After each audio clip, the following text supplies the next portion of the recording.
TSC tutorials official में आपका पुनः एक बार हार्दिक स्वागत है। और आज हम बायोलॉजी की जो फर्स्ट फ्लोरिकल्चर के अंदर पढ़ा जाने वाला जो हमारा पहला लेसन है, फर्स्ट लेसन है, इसका नाम है पुष्पीय पादपों में लैंगिक जनन, उसके MCQs के बारे में देखेंगे। और ये क्या है और इसके जो MCQ हैं वो प्रश्न हमेशा परीक्षा में कई बार पूछे जाते हैं। तो आइए शुरू करते हैं। सबसे पहले क्वेश्चन दिया हुआ है, आवर्तबीजी में लैंगिक प्रजनन होता है। तो हम सभी लोग जानते हैं, क्योंकि हमारे चैप्टर का नाम ही है sexual reproduction in flowering plants. तो इसमें जो लैंगिक प्रजनन है आवर्तबीजी यानी एंजियोस्पर्म्स में, वो हमेशा पुष्प में होता है, ध्यान रखिएगा, ठीक है। क्योंकि नीचे मैंने इसका सॉल्यूशन दे रखा है कि सॉल्यूशन में कहा जा रहा है कि आवर्तबीजी में लैंगिक प्रजनन पुष्पों में होता है, ठीक है। ये चीज़ आप ध्यान रखेंगे। नेक्स्ट जो आपका क्वेश्चन है वो ये है कि फूलों और सजावटी पौधों को उगाने के लिए मार्केटिंग करने के अध्ययन को क्या कहा जाता है? फूलों और सजावटी पौधों को उगाने और मार्केटिंग करने के अध्ययन को क्या कहा जाता है? तो इसमें हमारा सही उत्तर हो जाएगा फ्लोरिकल्चर। और इसका सॉल्यूशन है कि फूलों और सजावटी पौधों को उगाने और मार्केटिंग करने के अध्ययन को फूलों की खेती या फ्लोरिकल्चर कहा जाता है। क्या कहा जाता है? फूलों की खेती या फ्लोरिकल्चर कहा जाता है, ठीक है। देन नेक्स्ट क्वेश्चन है आपका, टेपिटम स्तर यानी लेवल्स, टेपिटम स्तर के संबंध में सही कथन का चयन करें। सबसे पहला कथन कहा जा रहा है, यह परागकोश की भित्ति की सबसे भीतरी परत है। यह परागकोश की भित्ति की सबसे भीतरी परत है।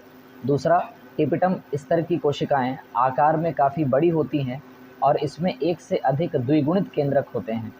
और तीसरा है, यह स्पोरोपोलिन के निर्माण में योगदान देता है। तो टेपिटम में हम सभी लोग जानते हैं, टेपिटम एक तरीके से परागकोश के अंदर पाई जाने वाली सबसे भीतरी परत का नाम है। और इसके बारे में जितने भी कथन कहे गए हैं वो सारे सही हैं। तो इसके सॉल्यूशन में हम देखते हैं कि क्या कहा जा रहा है। तो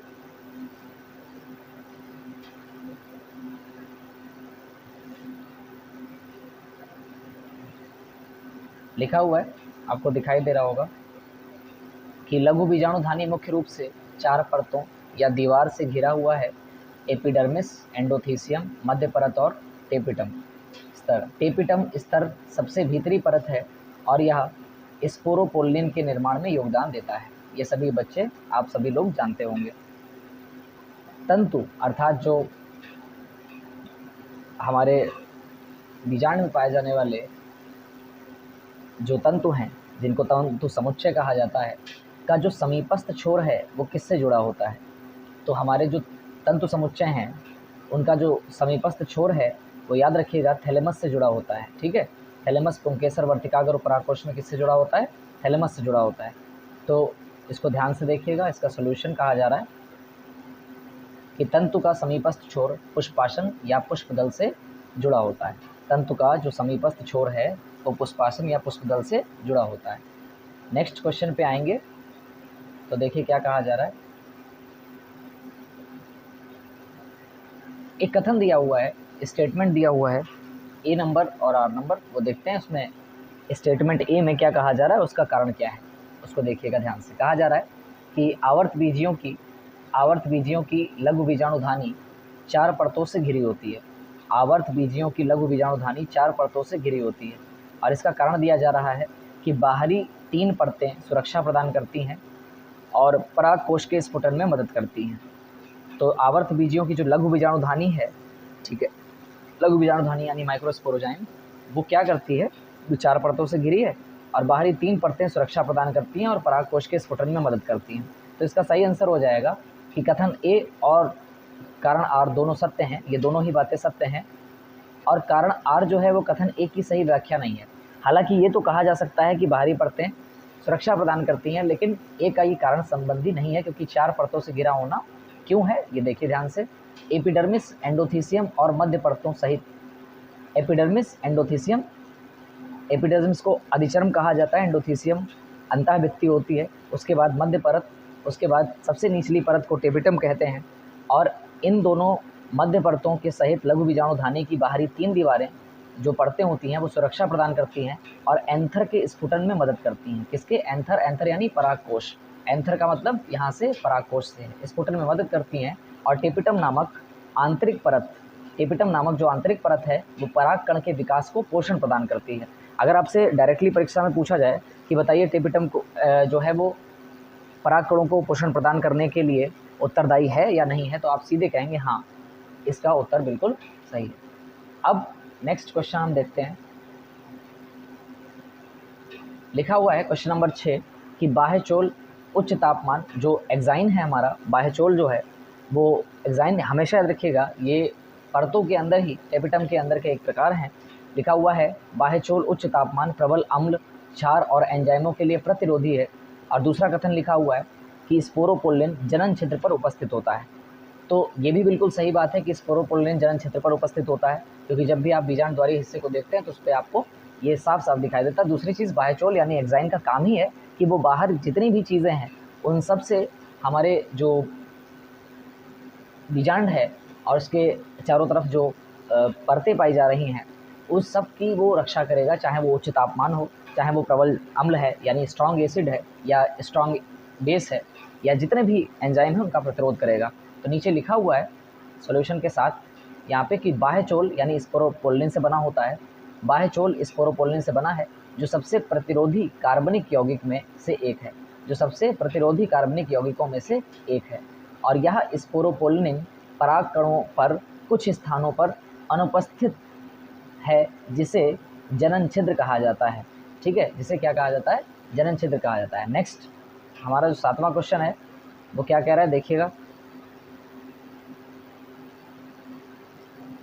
हाँ, 7वां क्वेश्चन क्या कहता है, ध्यान दीजिए। 7वां क्वेश्चन कहता है कि पराग की गोलियां बाजार में किसके लिए उपलब्ध हैं? पराग की जो गोलियां हैं वो बाजार में किसके लिए उपलब्ध हैं?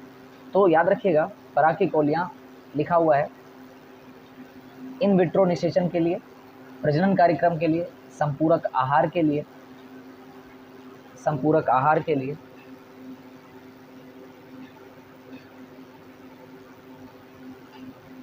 संपूरक आहार के लिए, या XC2 संरक्षण के लिए। किसके लिए?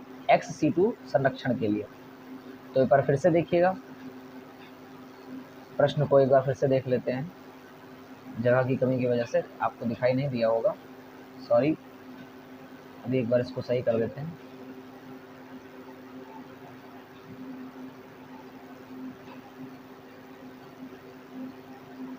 हाँ, अब देखिए, पराग की गोलियां बाजार में किसके लिए उपलब्ध हैं?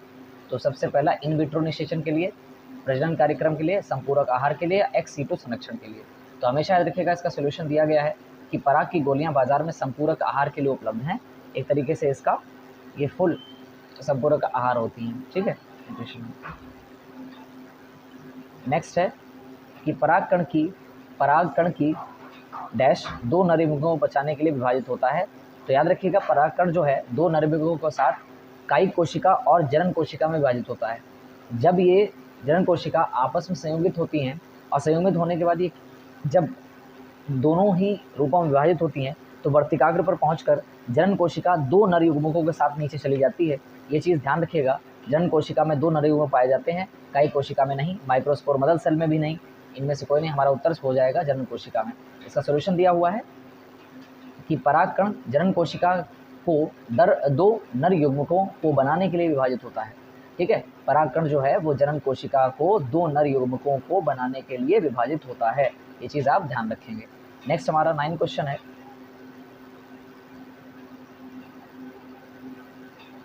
कि 100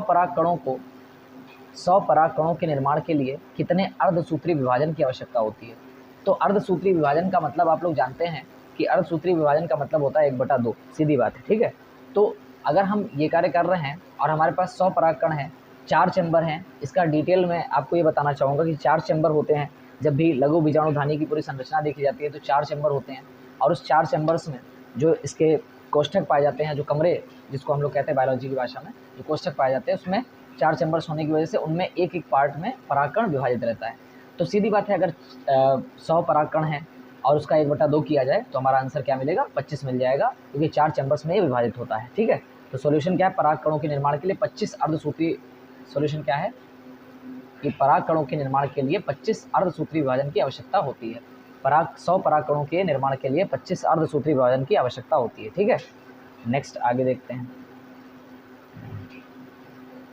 लिखा हुआ है लेबल किए गए भाग, क्वेश्चन नंबर 10 कहता है कि लेबल किए गए भाग x का कार्य क्या है।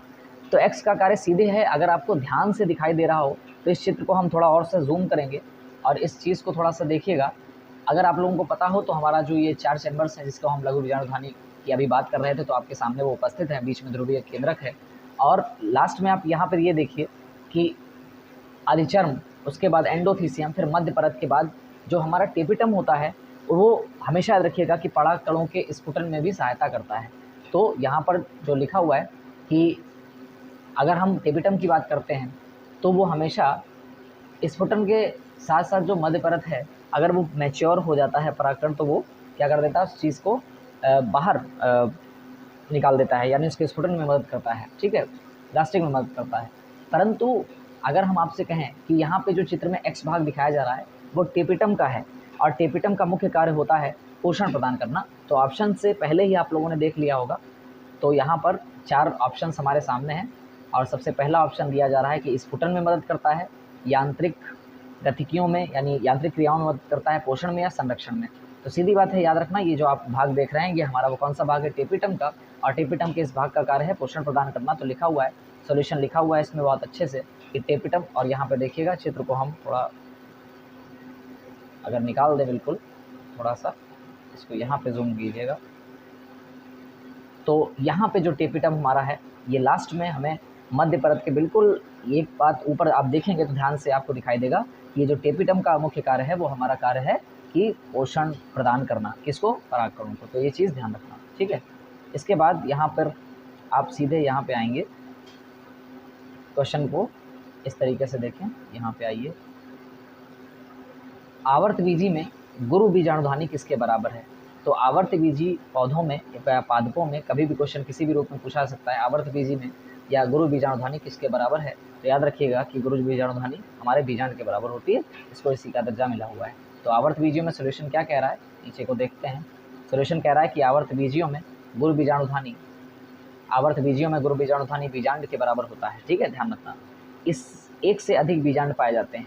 तो याद रखिएगा, हमने कई बार आप लोगों को बताया था कि ए और सी यानी पपीता और ऑर्किड में ये याद रखिएगा कि एक से अधिक बीजांड पाए जाते हैं, क्योंकि याद रखिएगा पपीता और ऑर्किड एक ऐसे हैं, क्योंकि आम में सीधी सी बात है, आम में एक ही बीज है और उसके चूँकि एक ही बीजांड के परिपक्व होने से बीज का निर्माण हो जाएगा। तो पपीते में बहुत सारे बीज हैं, इस तरीके से ऑर्किड में भी बहुत सारे हैं। तो सीधी बात है कि एक से अधिक बीजांड पाए जाना है तो पपीता और ऑर्किड दोनों आपका सही हो जाएगा। तो लिखा हुआ है कि प्रति अंडाशय में एक से अधिक बीजांड वाले पौधों में प्रतिफल एक से अधिक बीज होंगे। पपीता और ऑर्किड में एक से अधिक बीजांड होते हैं, पपीता और ऑर्किड में एक से अधिक बीजांड होते हैं। ठीक है, नेक्स्ट यहाँ पर देखते हैं अपना अगला प्रश्न है, परागकणों को तरल नाइट्रोजन में कई वर्षों तक संग्रहित किया जा सकता है, जिसका तापमान कितना होता है। तो आप सभी लोगों ने फर्स्ट चैप्टर में एक हेडिंग पढ़ी थी, जिसको हम कहते हैं शीत निष्क्रियता, और उसी में से शीत तापीयकरण भी कहा जाता है। और इसको हम कहते हैं जब पॉलन बैंक्स में हम परागकणों को रखते हैं तो लिक्विड नाइट्रोजन में, हम याद रखिएगा तरल नाइट्रोजन लिखा हुआ है, लिक्विड नाइट्रोजन में इसको हम किस में रखते हैं, तो -196 डिग्री सेंटीग्रेड पे रखते हैं। ठीक है, और सॉल्यूशन में देखिए लिखा भी हुआ है साफ साफ कि तरल नाइट्रोजन में -196 डिग्री का असाधारण रूप से कम क्वथनांक होता है और इस प्रकार परागकणों को संरक्षित करने के लिए उपयोग किया जाता है। कितने तापमान का, तो याद रखिएगा -196 डिग्री सेंटीग्रेड। तो यहीं पर आज हमने बहुत सारे प्रश्नों की प्रैक्टिस की है और आशा करता हूं कि आपके ये सारे जो MCQ हैं वो फर्स्ट चैप्टर के अकॉर्डिंग आपको बहुत आगे हेल्प करेंगे आपकी एग्ज़ाम्स में। तो आशा करता हूं कि आपको ये समझ में आए होंगे और आप इनके अच्छे से नोट्स बना के तैयारी करेंगे। तो इन्हीं शुभकामनाओं के साथ विदा लेता हूँ, फिर हाजिर होऊंगा अगली वीडियो में। इसी तरीके से कुछ और अच्छे MCQ हर चैप्टर से निकाल के आपके सामने प्रस्तुत करूँगा। तो तब तक के लिए आपका बहुत बहुत धन्यवाद और नमस्कार।